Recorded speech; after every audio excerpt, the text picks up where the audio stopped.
个那个我多了条，还有我干站的，我跟那上条个东西。要那个到地下。我领着的，哎我，那个我没说谁都别说的这，有些别说的都心机，哎我别说的好了，西家碰说谁的，我他呢叫做谁那了，那这边嘛他看了西家没人我给。人家说是那要找到了呢，古装能要照片么古装，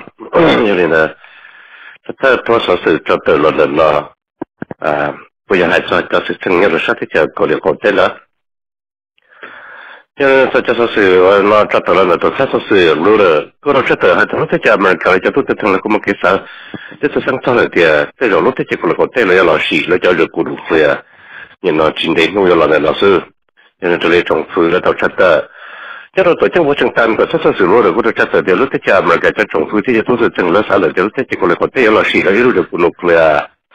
今天弄了有老人老师，本来那呢也好，在投入这里头，路在结果来，我带到多阿路人，我们那路在就是本来你到路里，几乎能干的了，那现在是呢，也要他投入路在结果来，我这也大概老师了，这里他这这也都路是等了的呢。因为呢，还早领导路在家门口，那我。ตัวท่าสอนจวนแล้วก็จังที่สมมติว่าแต่ก็มันเกิดจากรถที่จะอเมริกาแล้วเขาบอกว่าเธอที่รถที่จะอยู่เป็นแล้วเขาบอกว่าเธอเขาถือแล้วเขาไม่จะรถชัดแต่โรงเรียนนอนแล้วเขาสอนจวนตัวเธอแล้วแต่สิดอกเห็ดตัวเลยเจ้รถที่จะคนเลยคนที่ถ้าต่อสัตว์เป็นยังเราไม่ชี้เลยจะรู้กุนละยังเราให้ตอนนี้รถที่จะอยู่เป็นรถที่จะอเมริกาแล้วกุนเชิงตัวเลยเจ้คนเดินน้อยจุดชื่อคือจิบุโดลีเขาเป็นนู่นอย่างนั้นเลยรถที่เจ็บคนละคนแต่ยังถูกจีเกคนต่อซื้อรถที่เจ็บจะต้องใช้ส่งฟื้นแล้วเราตอนนี้เราตัวชัดสื่อว่าจะชัดเลยเนี่ยเราต้องเรียกว่าอย่าส่งต่อเราแต่รถที่เจ็บจะเป็นเราได้หมู่ชนรวดเต่าที่เราไม่ชัดเลยเนี่ยเรากูสีจังเลยแต่รถที่เจ็บคนละคนแต่ถ้าต่อชัดเป็นอย่างเราไม่สีเลยอีลูเรื่องกู CBM เนี่ยก็เรื่องนั้นเนี่ยเขาจึงแต่ตัวเราเลยเขาเลยเนาะกูชี้ให้เดี๋ยวจะเนี่ยเรานกคนใหญ่เยอะมั้งจะหล่นถอดตัวเราลอยยังให้เดี๋ยว可能呢，人家可能还要直播，早他写了也没叫好像那上转到，那这都结果了，好歹用发等了点了，那时间就过了不了。然后还到人到这些阿美加那叫政府了，那个到吃的就这结果了，好歹今天说那是那个到啥玩意呢？就这等，还是好了到那么发等，他就那么写了叫就过了不了的，那我这些，反正那些好那民政还是到给发等。因为我们西家人古农村啊，到来了在家门改叫政府了，到山庄了，我们这了怎么吃的？因为呢，还到了打怕了到西，到路这古乱了是，么到北路林的，这里路里我人啊，更加的了，我们在这个来搞这的，那了到西了家人古那么就是那么少到路里几个人，小这口下呢，这里呢老接到这里路人了去西那里了。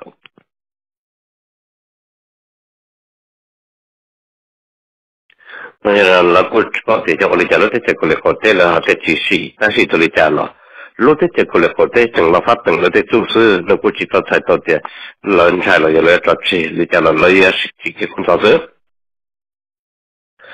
因为多少是这的中间了，那个也还是就是整的路的这个来搞的这样个，那个是的还是连的路的这个来搞的，然后车。还在那叫上路，到时候假如是这个来好的，那过完到着，但是呢，梦到一样是正就是，我的都是正那就是，老呀老早年的，反正呢，老叫一分波，因为人家的这个头来老穿的呢，现在这个来好的，我给这些好3万多入了，当年那年呢，要到短正红口。但是人家到香港，但是呢是来到不久，路在这个里头，但是呢，当然呢不就一平波，这路里平才了木其实，如果在生在路在这个里头，但的呢，你呢来要做结婚错，因为了在生路在这说的样个里头，因为呢还在里话你呢，一都能处理，那是这的点，可能那这里呢可是呢啥事。还在这给我人家跑去了的，路在这个里头的，反正呢，你正常在这里开有心，你那可能呢，到出的，你到这给这会呢，到正香港，还在这事情， để nó tất tại trị ổn lại lên tao chặt tới nhá nó rơi khoa nó mất chặt tới nhá nó cũng chúng cái dạng gọi là tao sẽ tới tiệt kim trong an để nó đã tạo phát sinh ra một xí là cho rồi của nụ khối à nên nó nói họ lâu một cái sự sáng cân còn hai trăm là lúc thế chờ cầu để họ tết là phải để nó là tao chặt tới lần đó lúc đó tao sẽ từ kỳ yêu đồ một thế gì因为呢，是还这那个到啊，年呢不就做人了啊，我被叫下$1,000,000，然后再KS Asia，就是那个人呢，那到那个了，还这真的国际很多，那种年呢，那个到了到路上的那其实。我算着了，某次来叫礼拜八的那个人节会，那个我这个也不要入，哦，那都上去去了。这里来都算着了，我们的那新加坡，那人的我那是，第二那人的，然后我在 South Korea Research 那这里来，他们算着了，我开始还这，这给我也那烂落了，到我是把我们烂那到这个里头，现在到你这，可可能了嘛，所以那里到了上那开始用力了个到，也可以没了看到。会也好用更高，那你可能เราที่จะของเราแล้วก็จะมองกี่ปัจจุบันที่จะกุลเขาแต่แล้วก็เราจะตัวเดียแต่เราที่จะอเมริกันที่เราที่จะกุลเขาแต่ที่สิ่งเขาสั่งเราแล้วเราที่จะของของเรายังจังยังทั้งงานเราที่จะกุลเขาแต่เนี่ยเราคนนั้นเราที่จะฮ่องกงเราที่จะปัจจุบันแต่เช่นที่เราล้วนเราที่จะกุลเขาแต่ตรงนี้นะเนี่ยเราเป็นมหาสันโดษมันที่ใช่เนี่ยฮ่องกง你还有没得讲？香港的就那整年都说了的，这些在了我的那地方，路的就说要都直接到了，我的是，要那个那个路的家门在也包容了，在那块也容易讲，这那路好偏，要了我的起点，还是叫做是，你要说这些搞了好，在那不正，观察，像那个都值得点。一头开始知道了，中间呢还真的，知道了，这结果来看的。如果是知道还知道，如果这结果来看的人，那就种出的，如果结果来好的，如果是结果来好的，那么记得住了呢，那知道江行差了话说的啥了。因为你到如果结果来看的，那就种出的这对，那种是可能到正统了的。如果结果来好的，他说那么记得住了出来的呢，那知道警察帮你说的啥。我可能那到了讲是正家他都老是那么上着了么，老是结果了后头到了么几都叫做我那弄出来，这叫日本了，我们这本水多我们这都是叫门看的了，那几都讲很里，因为那个结果了后头了呢，那么几都叫做弄出来，那警察的话说的都是这里我有那炒米用。那只用了那那到这的，那的后来就离开了的 Unification Minister of South Korea， 那那怎么这的？那个是的了的，那那年呢，被有了么？那注意到就是这样了，还到了在这个里好的，到了到这的，所以在这个里好的人呢，那一发动到出来出这的地了，那给地路上了是，这里找到这的。chỗ nó có thể sẽ hay là nhớ đầu trong áo thiết cầu gì sẽ tiểu trong chỉ những luật do nhớ tổ sự thân nhất sẽ chờ cầu lì nên là tên đó hay tham là cho kiểu áo thiết chờ tổ sĩ ta của họ luôn nữa có thể nói tên là phải chỉ nụ hành nhớ đầu lúc xong nhớ đến là lúc thế chờ cầu lì còn tê hay sau là tê số nụ khỏe là ta xin nó nhìn ra ít chờ tin chỉ tổ số nụ khỏe sau đi thân cầu nên nó nhận nó lúc thế chờ cầu lì còn tê lấy trong cầu lì tụ bỏ quần ra sư nên là hay cho nên là tổ chức đã nộp ra nhớ đâu lúc trên ngồi tàu mù nhận là một tổ lúc chỉ nhớ đâu lúc sẽ mà cả là nó nên là có lẽ có thế nhớ đâu lúc chỉ có lần là lấy cho chất tự tiền lấy là một sự đó thế nhận là được cũng không là thế là cho tao hồ được cũng là nhân đôi rồi cho được cũng không là to và tôm cho đâu lúc sẽ mà cả nên là lấy những tao chất tự vận động rồi là lúc thế có lẽ có thế lấy những chỉ tao cho tôi là tiền nên đó là làm một lúc thế chả mà cả tôi sẽ chỉ xe thế là loại một tầng chỉ đó lúc thế chả có là có thể vận động rồi lúc thế chả có là có thể cho cái vận chỉ vận động là nó thế thì vận tàu số được một cái thế sang tàu giả nhá là sao thế chịu lụt đó thế nhưng sao thế chả có là có thể thế sao thế chịu rụp bền nhưng vì chỉ là lúc thế chờ cầu lại có tới một chắc phẳng sự to áo rồi của tôi mình là cái lúc thế chờ dự bằng nhớ rồi lý chỉ có lần nữa là cho nên là số là thế chờ sang đầu giả hàng có thể nói như họ biết chăng là tiền người là số là những mũ tàu bỏ thơ là tiền lúc thế chờ cầu lại có tới để là tiền là phải ra chỉ cái con gió thế tiền ta chỉ nên nó nhận nó rồi lúc thế chờ cầu lại có tới là nó của họ chỉ tàu là chỉ cái con gió chuẩn gì là có chỉ bao hạt tiền là整个chỉ cái con gió đâu能被说chuẩn gì một là chỉ một là但是这里了包路的结果了，我对验证了几个共同之nhất đầu tiên cho số lượng đó rất là chuẩn gì là hay cho cái hơi lần đầu lúc kết quả lệ phao thế nhất đầu lô liều nhận là hoa xăng là nó tao chỉ alo ICBM đã đầu Trump trình lệ đồ lò sư và thầu là ta cả đầu lò sát cái chỗ lù là một cổng xanh là ta cả lò cho thế hai đầu lúc kết quả lệ phao thế cho cáiว่าchỉ vận thu là nên nó nhận nói là gọi là có tên là cô chẳng sáng ra là cô chỉ cho tao nó hay cho lùa nhà nhà tao lúc tới America thế là cô chỉ phát cho họ là xí cái tên nuclear lại là nhà tao nó là cô chỉ sẽ là tiền cô chỉ cho hai lùa cho tới chờ của nên nó nhận là bạn mình sư ta chỉ cho tới chờ nên nó nhận nó nên nó là chân cả lúc tới chờ gọi là có thế cho tới chờ của chỉ bạn mình có thế gì có số đấy tao làm sinh rồi ta tôi sẽ thằngนั้นnó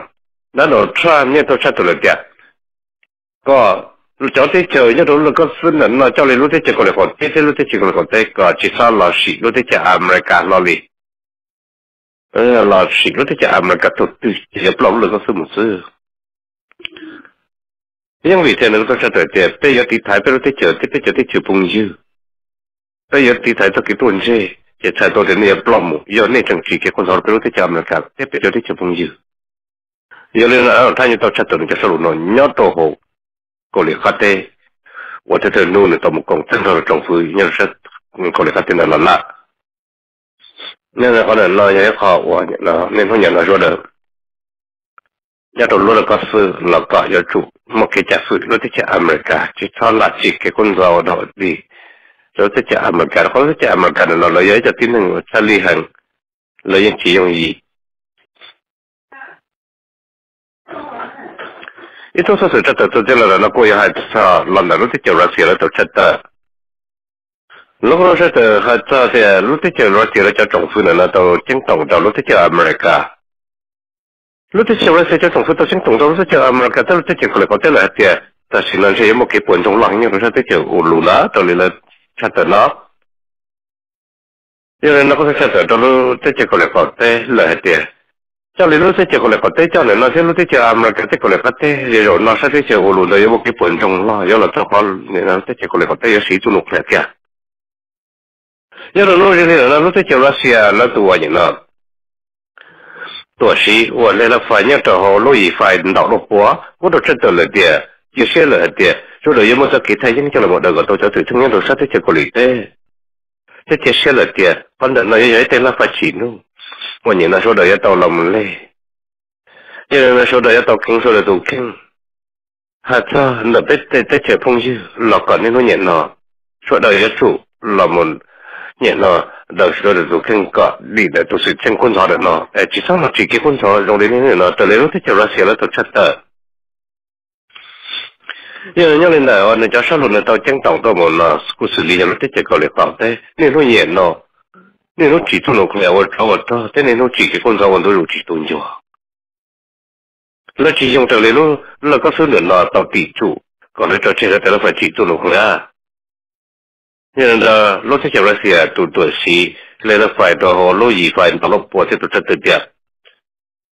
nên là còn nữa nó còn nó sẽ chịu America, nó chỉ sao xí là lúc rồi bây giờ tụi mình tự trả lúc sẽ chịu cầu để họ tê. Có những trường hợp cái thấy những nhà sang cái là một đời cho sự sang nó rất tàu lên là tổ chức sự CNBC tổ chức ta lúc đấy chỉ số là nhiều có một cái thấy những là một đời cho sự sang nó đấy chỉ có là có thấy một ý dạng của lý thế có thể nó thấy thì thái tạo chỉ có lúc đấy chỉ có là có thấy lúc chỉ có mà như này là hai cho lên là và những là lúc đấy chỉ Russia tổ sĩ vì là Mỹ Putin để nó thấy tổ chức tổng rồi lúc đấy chỉ America là thì nó có lúc thế chờ America chỉ thoát là một tất cả lúc thế chờ còn lại có thế lúc thế chờ America lúc họ kia nó tao sang nó thế chua cháu cho bộ đồ sát thế chua luôn được ý là tao lồng là gì nhưng phát triển khoa là một tua kia lúc thế chờ cái là tế ta sĩ giờ lúc thế chờ Russia là từ là xưa là trên đường cho mình đi là sớm cho nên là tôi sợ chắc là lúc thế chờ cái là lúc thế chờ America rồi nó những trừ sĩ là toàn đấy xong rồi nó chỉ một cái sĩ hậu sang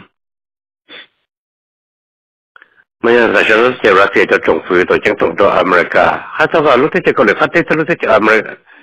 cái đó nó có cho trên cái là phải cái tôi mà sẽ công ty ok nên nó tôi một buổi sáng cái tôi cháu ở đó còn là nó cho tôi lúc thế chơi còn là có thể sẽ chỉ share xí lấy cho tôi nộp rồi trong đó tôi chỉ tôi lúc xem đấy lúc thế chơi America thế còn là có thể cái chấp cái buổi sáng nó cái buổi sáng đầu tư nhưng mà tôi rằng lúc thế chơi còn là có thể nhưng uang có liền nhưng cái tờ trả lúc thế chơi còn là có thể một sự mà nhưng thế chơi còn là có thể nó tiền cho share hàng lúc thế chơi America cái giờ còn lại cái thế lúc thế chơi America cái giờ tôi cho chơi có thể nó lấy làm nhiều cái lúc thế chơi còn là có thể còn lúc thế chơi còn là có thể cho chơi lúc đó cái người nó chỉ cho lục lệ thế là mình chỉ cái con trò thì nó thì nhưng mà rong xe cho số sự và chỉ nuôi nhau rồi sẽ có là có tên là cũng muốn lọt sau để nó thế sữa cho nên là bây giờ là sân rồi số sự nhất là lượng sân đủ thế sao bây giờ sân rồi mà là những tổ chức tiền lúc thế có là có tên cho là sĩ lục lệ nhưng mà bây giờ là sân rồi cho số sự nhất là sẽ cho spring để nó thế sao nếu mà đây chỉ trừ sĩ nhất là sẽ thế được thế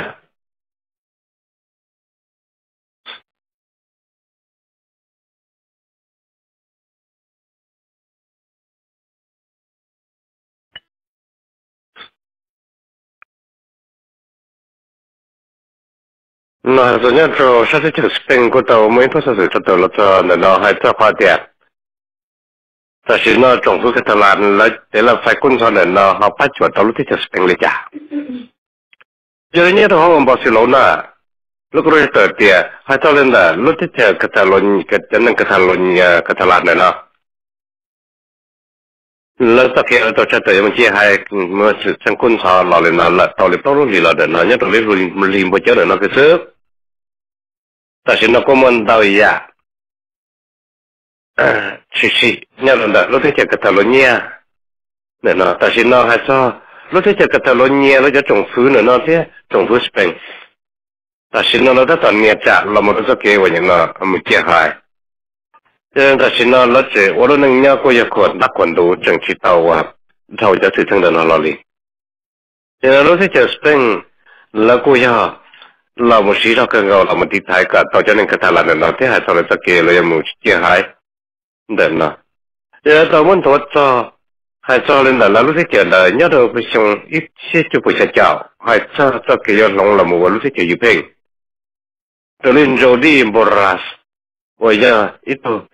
anh là rằng sĩ cái thằng làm đó nó, rồi lên là tao muốn cho là một sân rồi thế sao tới, giờ tao lúc xong vấn đề cho sự thương được là chủ sĩ, có là sẽ tới được. Catalana, lo dice Spain, te lo dice no, Catalogna. Io non so che io non lo gli fare no. Lo come la no, già no, su c'è no, famigli lo la. Hata io non lo dice Faki, lo dice Netherlands, lo dice Australia, lo dice Hungary. Non ha teso so che io. Lo no. Io lenda ya mudi. Io to yang sang kang su, te io to tu no, có su nhớ là họ lúc chế thông xe lệ nhớ là họ tiền trốn rẻ nhớ là tới lên tất kế và nhớ là rất sưng đời nhớ là sẽ thích European thế hai ta phải cũng sang nệp tất khéo được tổ chức sự Al Jazeera là tiền hai ta giờ tôi có sự nó nên nó nhận là số là cô giờ mua kế và nhận là một sĩ công ty ok là một sản ruột cho nhận là cho trọng phương là nó nên nó nhận là hai ta là tất kế và là tao là một bài duyên là nó là tao mua chắc là hai cháu họ là lúcที่จะ spend มาวันละ1,000นึงแต่เราก็จะเดี๋ยวเราจะอีกตัวนึงเจอเนี่ยเราlúcที่จะ spend ก็เนี่ยเนาะยังเขาจะเลยยังมูดี้นี่ตัวชัดแต่ในชั้นรู้แล้วแหละกูมาเก็บประจวดเอาเราอยากยังเราให้cháuเราแต่ละไฟจีนู่นี่นู่นอย่างเราแล้วตัวเราไม่เล่นเนาะกูยังเขาวันนี้อยู่ในโซนยังปอดเลยเดี๋ยวยังแต่ละไฟจีนู่ขึ้นเราตัวเลยมูดี้ตัวชัดแต่แต่สิให้cháuไฟกุศลnên nó nhẹ nó lúc thế chỉ có tàu nhẹ hay cho họ lên tàu chặt tờ cho cái mũi kia hai 反正呢，我当梦到半途半，那么但是呢梦到差点的搞啊，真的我给了一些列讲boras呢，到开了都差说是，人家是啦，那点要梦到呀，要龙宝晒了把晒到，人家走路去就 span， 人家晒差考虑我说的到上桌的说的到包。Yang boras aku kan tahu tak, tapi tu jadi Spanish lah, tu jadi Spanish lah. Yang kalau na, ini nu yang na, jatuh dulu na, lagu ya, oh yang na, mau kerja siapa, sangat aku sudah, aku mau kerja terjadi ya. Lama sah, tu ni nu yang na, tapi hanya lu nang pesua, lu tu jadi Spanish na. Lagu yo là một thứ cả tàu lúc sẽ chơi tàu nhiều này nó chỉ phụ còn nó tàu nó sẽ chơi spring này nó một quấy hay nên因为人家到老师粉到那里头了讲教了跟人家都会记为红沙老的也frank bộ mà là những chỉ lúc sau tôi rằng còn cầu sư là một chữ lúc sẽ chơi spring này nó cầu sư nè cho nên nó cho nên ngoài những nó Catholic nó nhớ là trong ít chụp bùa biết chụp chùa mà sau đó trong ít chụp bùa chỉ chụp truy nó cũng một lời chụp sĩ nhưng đó là bắt đầu gì à cho nên là nó nhớ là họ kiến cử kia cho bắt đầu nó là nó tao là sợ tự trả lúc thế chờ cái thằng lo nhẹ nó sau khi mình chia hai giờ lo nó cho nên cái tổ lý tí à kia rồi để cho nó bơi chơi hay sau lúc họ kia sau đó là sĩ cùng tiểu kia cho nên bỏ ra tao sẽ tự lúc đấy cho Catalonia hay cho trong bị cản nhá là nó thì Maso Esquadra đó nó nên nó cũng làm là để là phải làm jelly cho lên là blog tu và tao mua cái chữ sĩ tao chữ thằng chữ sĩ rồi lý số là tao chỉ cái con thỏ nhá tao lúc chỉ có lần như thằng ngõ o làm một thằng đó lúc lý bằng chạy thằng ngõ chặt được trở lại cho xong rồi tao muốn chặt tử nhá tao tổ chức sự Al Jazeera hay cho ya cho cháu cho được tao một cái gì tự trạng trong tao lực tiền cho nên là giờ ít cho bây cho chỉ cái con thỏ cho nên rằng xe là hồ tệp perpetrator cho nên là giờ cho nên gọi là chỉ cái con thỏ cho tao luôn lý bằng chạy cái gì cho nên là tao muốn thua tờ thế tao luôn là nó từ cho nên là giờ ít cho và cho tụi chip tụi thế tụi lý ký nhưng chỉ tới kia hiệt lợn đã mày nó có sao tự cho nên nó cho nên chỉ cái con số thì cho nên rằng cái như tao lúc chơi Spain lúc chơi tao lúc chơi cái tao nhiều lắm một cái chiếc hậu sinh tao lúc đi bằng chạy ra ý và hay tao nói tao là một chất tự cho nó cái mình chia hai nữa lúc chơi Spain là lúc chơi chụp tao là nó tao chất tự cho do là mình để cho trồng phơi cái tao làm nó cho mình tăng gì现在呢不要了某些路上被人那么你那到家就不管叫人了là một những nó chỉ hay theo là một bảo tồn du lịch cho nên là lúc thế chờ đang là nó cũng tao làm đó cho nên cái là nó sẽ tự ra hay cho đi những nó cho nên cái của nhau đó lúc thế chờ đang là cho nên là muốn tuổi tự nên những nó cũng mua cái và những nó chủ sĩ cho nên cái là nó là những vị là tàu sĩ trong việc cả thế mình gì bây giờ một tự trả cho nên một tàu một bảo du thơ gà lúc thế chờ cái thằng nhớ nên nó có thể nó giờ ít khó cái này nó cũng sao là một và có lúc cái tàu nhìn là sao tàu cho yêu và bỏ là một thân là nó còn là tàu còn là thế là chỉ một chiếc hết thế thì tàu này là lúc cái tàu nhìn là chừng tàu phải cho yêu là nó tàu chỗ mình phân bổ cần rồi và tàu lớn chiếc hai rồi nè lúc cái tàu nhìn là cái tàu là chặt tàu sau là sau kiếm chiếc hai thế là chỉ để trả cái ở lúc cái bên là cái tôi chỉ cái con thỏ tàu lúc cái nó cái tàu nhìn nên nó hiện là nên nó thì cho trồng phơi vì nó cái thằng là nó chọn cho mình tăng chi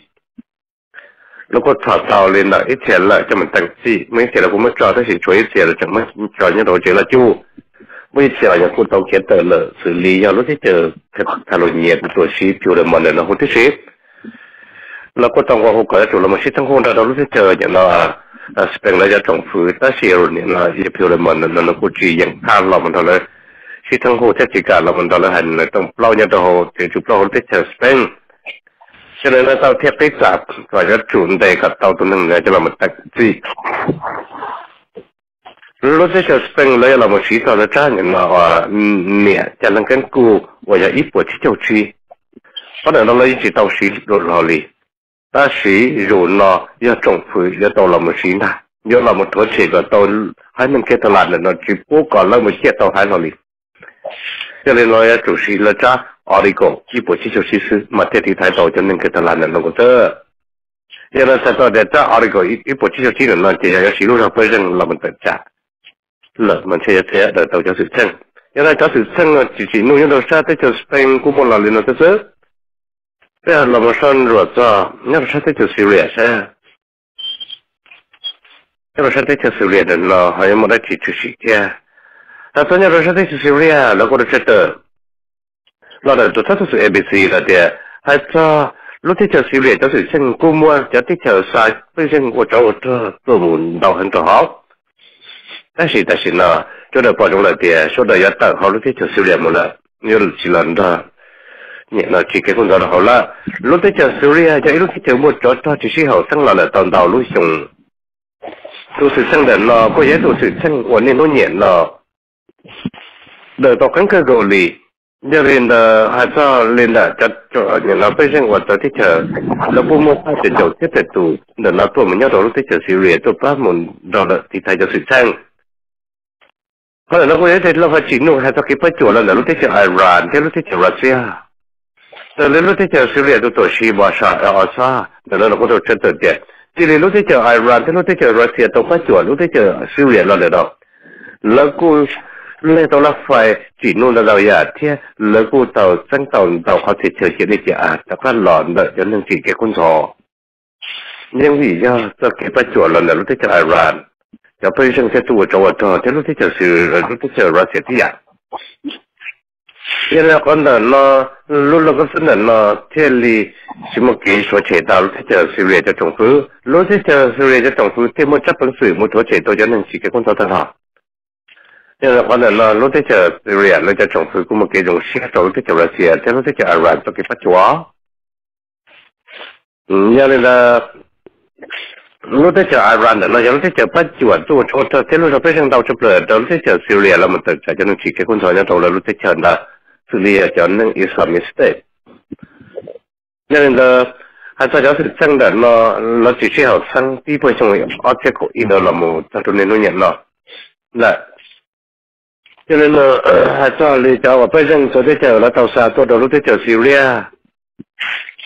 tàu tôi muốn đó bắt chỗ là tàu cho nên chỉ cái con thọ tại vì nó có thể chơi tà là thế sao tại là cho nên chỉ cái con thọ là nó tại vì nó chỉ một chấp nhận sự nhớ là một tờ trồng phú Syria thế làm chân địa để chỉ ăn gì là nhớ là sẽ để Syria ăn gì là nhưng vì giờ là tàu cái bắt chuột lần đó tàu lúc chờ xử lý lúc chờ và giờ là Iran thế lúc chờ Russia nhớ là nó thế là và chân tàu chân chỉ để trả là nó tàu hàng lọ là thế cho nên chỉ cái con đó là nó thế là ở sau ở suốt ở đó nó bây giờ nó có chỉ bảo để lúc chờ Syria là nóเราจะเจ้ารถที่จะสิเรียมันจะสกิทายยังที่เคยยิบตรงนู้นไปชัวแล้วก็ชิพอเลยที่จะเกิดจะหยาเนี่ยเราจึงยังมันถือสิ่งที่จะตรงนู้นไปฟัดแต่ที่ตัวนี้จะหลอกวันเรารถที่จะตรงนู้นเราก็ซื้อเนี่ยเรายังมันรถที่จะสิเรียเนี่ยเราจะซื้อช่างจะหลักสองเลยเรายังมันเจ้ามันจะสกิทายยังเนี่ยสังเกตยิบแพงตรงนู้นไปชัว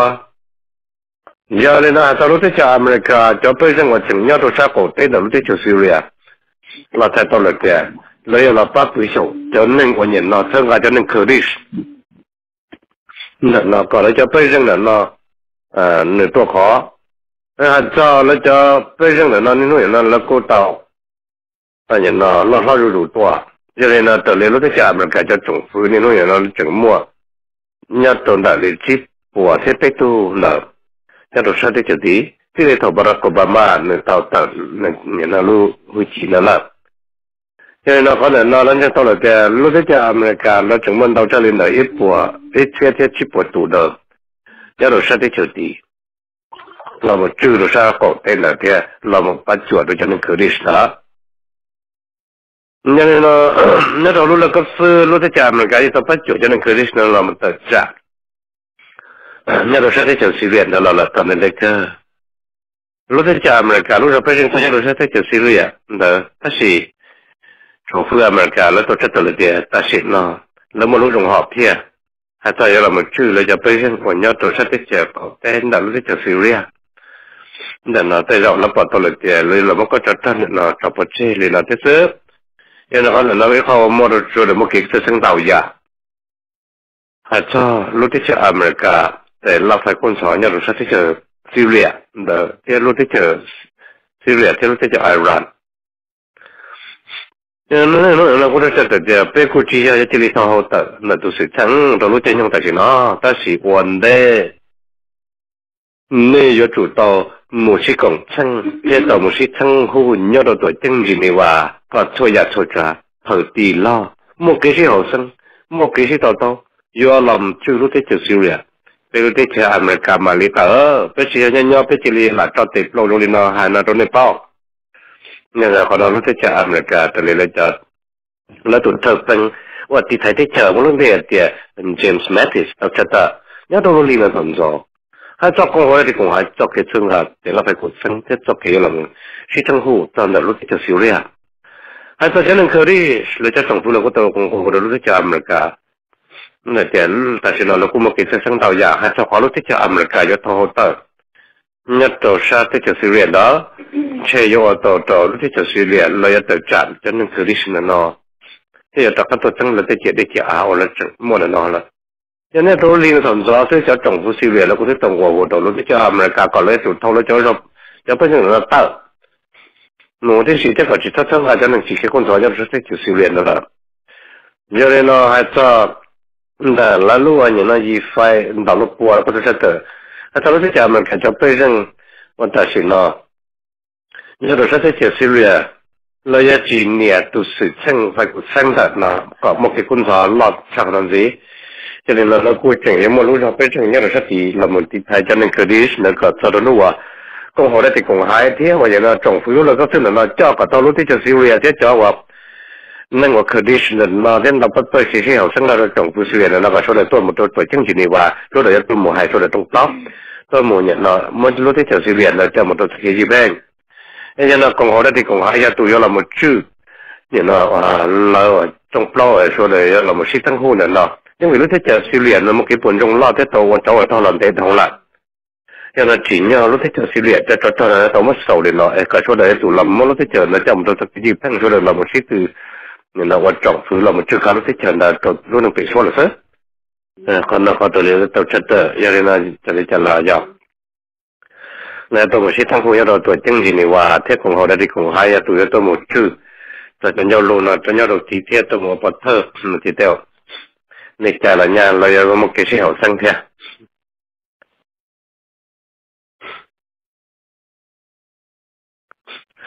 อย่างนี้ตัวสุดจะแต่จนที่เราเนาะถ้าชาวตอนนั้นตัวถ้า是 BBC ก็จะจัดตัวเดียแต่ฉันเราจึงมันตอนเชียร์ตัวไปเรื่องนี้เราจะได้เจอซีเรียที่อิรักตัวนี้เราต้องมาจัดตัวนั้นเนาะถ้าเราที่จะอเมริกาจะไปเรื่องนี้ตัวซีเรียถ้าเราที่จะอิรักเราจะเราไปจีนนู่นกันก็จะเรียกตัวเดียวเราเนี่ยจงฝึกไปตัวก่อนแล้วต้องจัดตัวเดียวเราที่จะอเมริกาจะไปเรื่องมันที่ไทยกี่คนสอนเราจะที่จะซีเรียเนี่ยเราจึงช่วยจงเนี่ยเราดีเดียวยังแต่เลยจงฟื้นแล้วเมื่อตอนตัวคอมเมนต์ให้เจ้าเลยนะเนี่ยที่ปวดที่ไปตัวอยู่อย่างนั้นรู้ที่จะอเมริกาจะไปอย่างนี้รู้ที่จะซีเรียแต่ฉันว่าจะแต่แต่เราแล้วจังมันเราเจ้าเลยนะที่เอาปวดจะจ่อตัวยังตัวรู้ที่จะอิรักตอนนี้เราปวดจะจงฟื้นไปตัวก่อนแล้วเรายังจะชัดตัววันรู้ให้เจ้ารู้ที่จะอเมริกาจะไปอย่างแล้วมันจะยิ่งเชื่อชัดปวดนั่งเอาตัวยังตัวรู้ที่จะซีเรีย以前以我这角度要到爱软，因为那到茶馆里说的啥的，如果在阿美国这本身的那也叫老母啊，那到家就能去给工作，要是啥的就系列，这些啥的叫爱软的呐，那个到老母村啊叫能我 rival 的那个老母路，然后好老母的就是村工作就是这叫阿国的。รู้ที่จะอเมริกาตัวชีเตที่จะมุ่งไปเอาเทนเจนส์เมทิสก็จะชัดเลยเนี่ยต้องรู้ช่วงนั้นทางตอนนั้นเดียรู้ที่จะอเมริกาจะไปอย่างนี้เราชัดที่จะอิรักซีเรียที่อัฟกานิสถานเนี่ยนู่นเนี่ยเนาะช่วงเดือนจังเนี่ยนู่นเราไม่ชันจ้ะตอนที่จะเราไปเจอถ้ารู้ที่จะอเมริกาจะไปอย่างนี้เราชัดที่จะอัฟกานิสถานเนาะเรายังต้องมั่นชัดเลยวันนู้นรู้แล้วนะจงฟื้นไปตะกอนต้องชัดเลยเราต้องรับแม่นต้องชัดเลยเราโน้รู้ลีนเราหัดชอบแล้วกูมาเกิดจะสร้างดาวยาเนี่ยเราจะที่จะอัฟกานิสถานนะที่อยากให้จะเป็นเราไปกุศล nên nó nhận là con tàu mới cho lần thoát tàu số đời là cho lúc thế chờ America là một cái lòng bảo nhớ rồi sẽ thế chờ Afghanistan lúc thế chờ America là cho bây giờ là tàu tôi nhớ rồi sẽ thế chờ Iran là chỉ là tàu trong ACP ở đó tàu một tăng lúc thế chờ Iran là cho tôi nên nó nhận là nên là lúc thế chờ America một cho ít của là tàu chơi thế tụi bây giờ là nên nó nhận là nhận cái lý trong ASEAN là mù lúc lý chỉ có lần ASEAN là nhớ rồi sẽ thế chờ Syria là cho bây giờ nó có những cho bây giờ ở trong căn gò một nhau tôi là sao là một cái Kurdish là tôi sắp có tên là lúc tích cực Syria một bắt chuột cho Kurdish là nó cho bây giờ là thì một trăm phần sự là một trăm tàu luôn đồng ra gỡ một tí gì là nó còn là nó nhớ lấy lúc lúa đâu là trong phút tất cả là tôi chặt là tiệt là cũng một cái lòng mình gì hết sao cái thân gạt rồi cho nên Kurdish là nó nhớ rồi sao tích cực Syria đó xin lỗi cô ta sẽ tự tiện tới rồi là chỉ bắt chuột cái chủ cho Kurdish là nó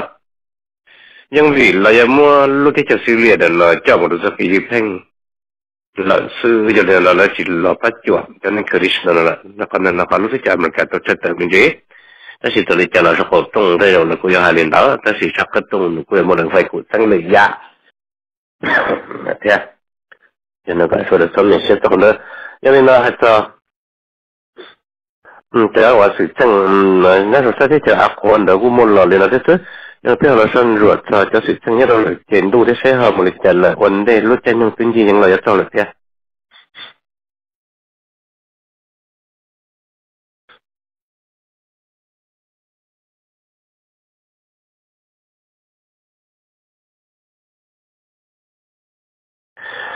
nhưng mà hay cho sự nhất là sao thế nhưng mà sao thế là nó cũng cho tới cái khó lo hay sao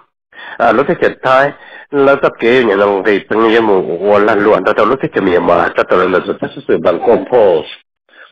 cũng cho tới hay cho lúc thế chợt những là từ là phải người từng một lần luôn nhưng mà sao thế chợt những là mình mà nhưng mà xử lý lúc thế chợt mà cái thiết của European Union lần như là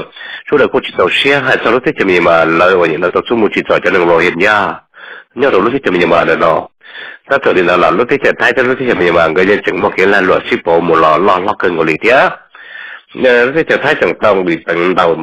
cho lúc thế chợt mình mà hay cho số kiểu là một luật cho tự là luật thái số sự bằng cô post là nó nhưng lúc thế chợt thái là có tao một nên là chỉ thái tao ít cho từng chỉ là một TTCI là nó thế gì nhưng mà con là nó là một luật ship bộ là lúc thế chợt mình mà lúc thế chợt thái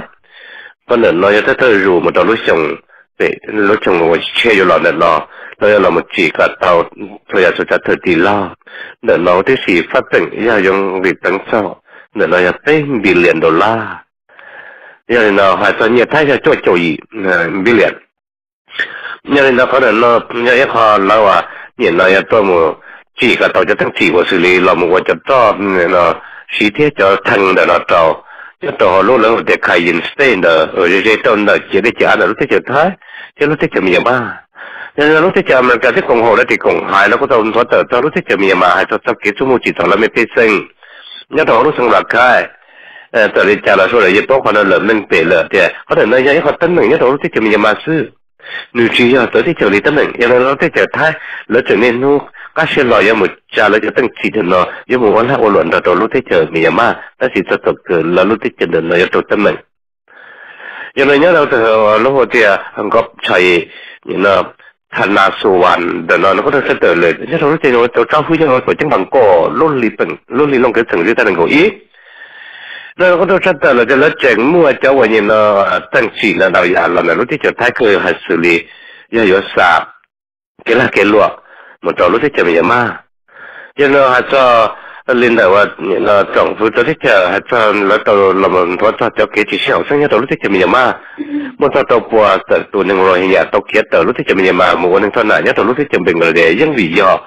trọng phụ mình mà tàu mua lưu học kia chúa chỉ cho nên là nó sót cái nhớ tàu lúc sinh là khá rồi lúc thế chờ mà cả thế còn hồi European lúc cho tăng chỉ nên nó lúc của sinh sản tự lúc thế chờ mình mà ta sẽ tự trả lời lúc thế chờ thái sẽ tới xuống thì tăng nguồn đi cho nên hai tao lấy tao cho tờ lon là sang Suzuki để nó hai tao họ này tao chọn nhá rồi trong áo chết khổ nên đó xử lý nên nó nhận nó cô nhau lên nó là một chỉ có một cái là cái lụa nhá rồi sẽ tới chờ u lụt đó nên nó lúc tới chờ số kia là cô chẳng nghĩ là do người tăng cho lên là coi gì phải in biểu liền tụi mình tôi lúc tới chờ mình mà cái gì thế nhá rồi chúng nó chết còn nữa giờ nhưng mà mình nhận là đi xử làm một giờ tới phải chọn biểu liền đó là rồi đó như là cộng hòa European Union tôi cho biết thằng buồn nó giờ làm là lúc tới chờ dù kề đi buồn tới cho tới trong đợt nó cô yêu là lúc tới chờ America nhất là lúc trong đợt nó thứ mà tạo ra là tôi chắc tới lại cho nó cái là cái lúa đó một đó là qua đó lúc tới số nào người tăng cho lên là nhận là gì buồn nó sẽ ít thôi chi trong địa thứ nhất lúc đi ở cảnh chọn đấy lúc đi tận chạy đó là một số từ đi trong phố là tàu chất đó lúc tới số là từng người tăng hành đầu tôm tôi sẽ chờ đi nên là cho sự chân nhớ là cái chuyện ulu ti đó nó lớn cúi ra chungถ้าผมเราอยากเกินเราจะละมันเลยก็เรากันได้ถ้าสิเราจะจิพอเดียจินเดนเราเสียเราจะตัวตำแหน่งเราที่จะมีมาที่อยากเราเป็นมาสันโดษเราหนึ่งเป็นชัวร์ที่ใช่หายามันเลยแต่ตัวเราหนึ่งเป็นชัวร์จะสุดทั้งเด็กชาติจะมีมาเด้อยังจะสุดทั้งเนี่ยเราชาติเต้นเรากูว่าอย่างเรามั่วหลักสาวเลยนะแต่เสือยังเรียนจะจีนู่นยังเราเป็นมาสันโดษเราหนึ่งเป็นชัวร์ที่ใช่ว่าเนี่ยมั่วได้ชิดจนเลย现在他们上桌专门去烧水，你头路那个水呢？这些你头那个水呢？那不么的去这些去莫别拉那么多人，好这些不么烧水的接，那个。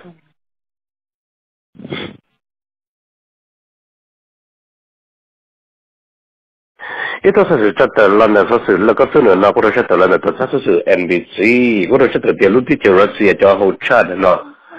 cô tàu tôi ya một tiếng nó tới chợ America học kế nó cho học sang học kế được nó và tàu một kế vậy nó被胡hành lý giờ nó tới chợ America cho bây giờ đó nó là cô tàu ya nó cho học sang nó một tàu sát tới chợ nó một tấm Black Sea lúc tới chợ Black Sea cho học sang nó tôi ya là một tiếng lúc tới chợ America lúc học sang nó lý trí cho fit là hồn đây là sự lúc tới chợ America lúc học sang nên nó tàu ya một tàu sát tới chợ Black Sea đó ya một sang rồi tôi cho sự chân nhớ rồi sát tới chợ đó cô qua tàu đó tôi sự chân được nó một cái bể hồ đồ lúc tới chợ America cho hồ cha cho đồng đông đã nên sai tàu được chưa lúc tới chợ Russia nó chỉ cái con gió đó lúc tới chợ America nhớ đó nó gì nữa sớ lúc tới chợ Russia là lúc hồ cha mà lúc này tiền su quý su nhìn nó tới chợ nó tàu tàu một nhìn nó chỉ cái con gió đó lúc tới chợ America lúc hồ cha lúc hồ tiền PEA Power nhìn nó Poseidon đó là nào thầu là tất cả nhà một tàu sát international airspace nhớ là sang Black Sea nhớ là nó được cha lúc tới chợ America thì cùng hội European Union là để là phải là nhưng mà con nó lúc tới chợ Russia đâu xí là lúc nhìn nó hỗ trợ nó nhà là một tiếng lúc tới chợ America lúc hỗ trợ hồn đây đó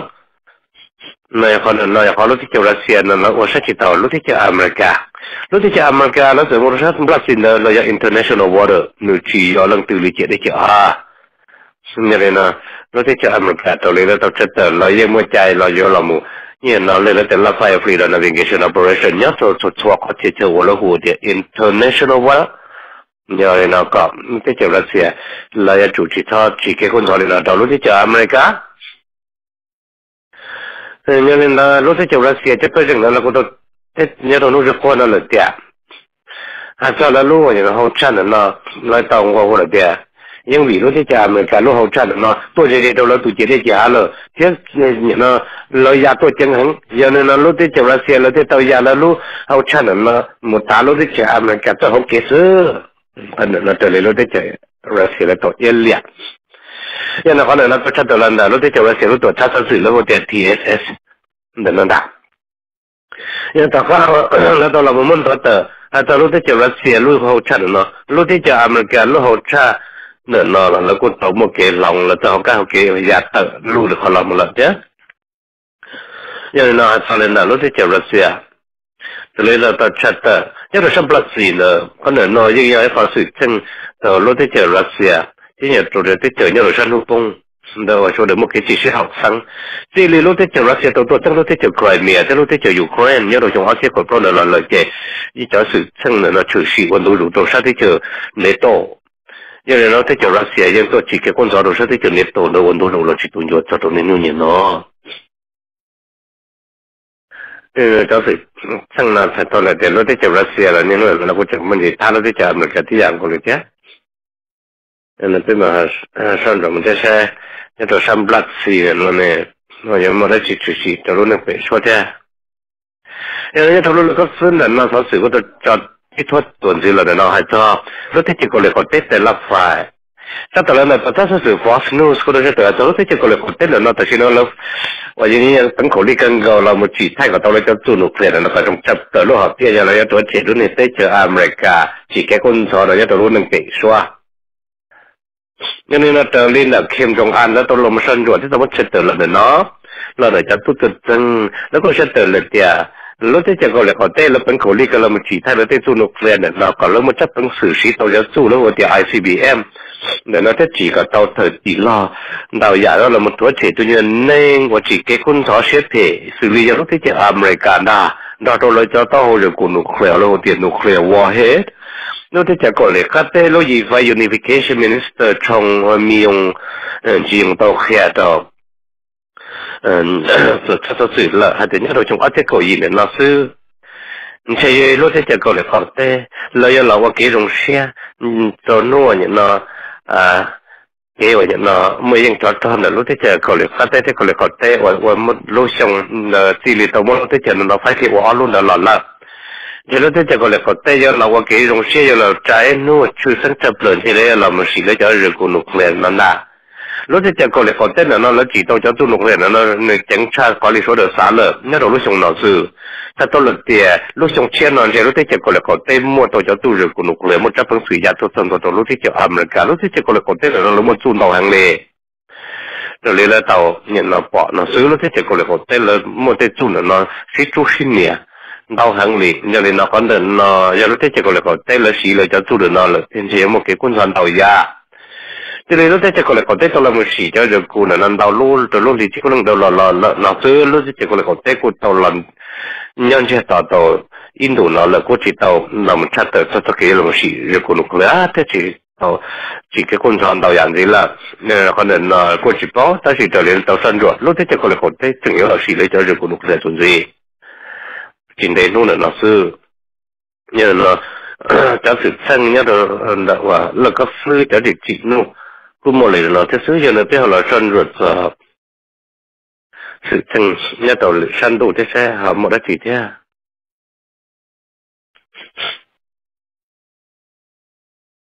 nhà đây nhà tàu sát sâu Tennessee nhà tàu sát sâu Tennessee nó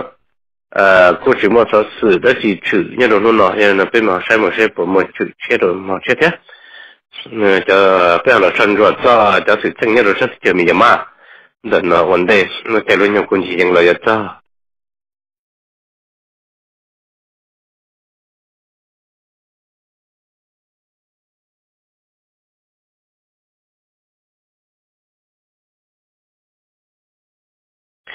ít thôi sự cho tàu lại cho sự chân nhân rồi sẽ tới chiều miền mà hay cho sự chân là trong phương miền mà theo rồi hiện đã đó là nó có rất tàu là nó sự Al Jazeera có rất tàu đây là Pope Francis nó có tàu là một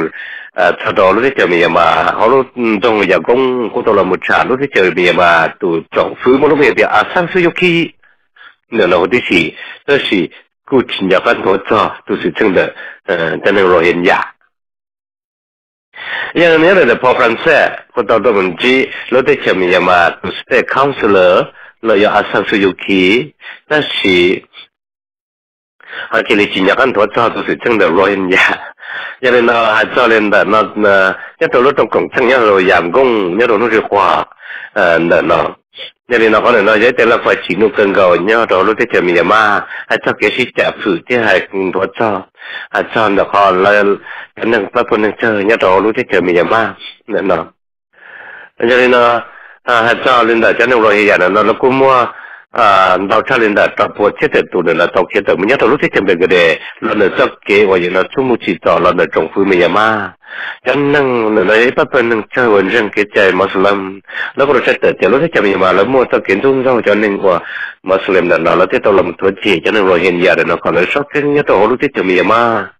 但是你领导，你过到木茶，路ที่จะมีมาจะเติบตั้งหัวที่สี่ที่อาศัยสุยุกี người có đơn có tới địa hay cho cái con chó nhớ đầu sát tới chờ mình mà họ lúc sang lạc khai trong phứ mình mà lấy những mua cái và một chút lo tới cái lúa chùa cho các phần năng lấy qua chỉ tàu một chỉ cái con chó rồi cho năng lo hiện ra cho nên là chỉ tàu một cái đun rồi ít bắp là ít bắp cái chân khó từ mà cho lúa số là tàu chất từ là nó cho lúa ít liệt trong phứ mình mà chứ là qua chỉ tàu một cái xếp hệ cho một chú mua chỉ tàu cái cho lo hiện ra nó sót cứng hồ lúc trước mình mua mà một lít liệt khó số là tàu chất ở cho nên là cho trồng phứ này nó lấy là thật cho sự chân là nó ít khó là liệt nó có chất từ tiền là tàu chỉ cái con chó chứ đó là là chả là bây giờ người mua được bao thời gian rồi đó cho nên là ta từ lúc đấy chả muốn là lấy chỉ lần cùng hồi đó thì cũng hơi nu là lấy chỉ lần lúc đấy chả tư muốn nu là lấy chỉ lần lấy bao là để cho nó sẽ cho lụt thầu chỉ lấy lần chỉ tàu nên lần đầu tư lúc chả đã tụ thì cho nó sẽ chỉ cả lần ta sự chân đó ta sẽ chả là lúc là có sư giờ tao ta thông lợi có thể chờ gì là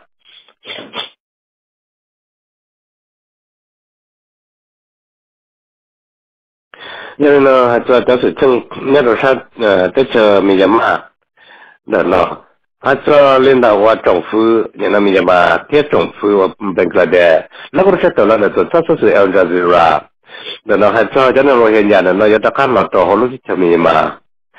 chơi gì mà nó cho là cho lúc còn dâu nó có được chất tới đó nên là chúng ta看了之后lúc nhưng những nó sang là rất hay nó chỉ chất tới là tiền cho nên mỗi lần ta cái cho là bỏ đồ cho còn dâu là cho nên giả sử真的那会giả sử真正工厂，还假设给准备保证了的，如果这边过来的，这个这边买这种fruit，父母给他生产还是或者啥叫能，你那罗些人都不接得住呢，那大家那都好多生落开，这可能那有一点浪费工厂，有怎么给多人，你这都叫能罗人家的咯，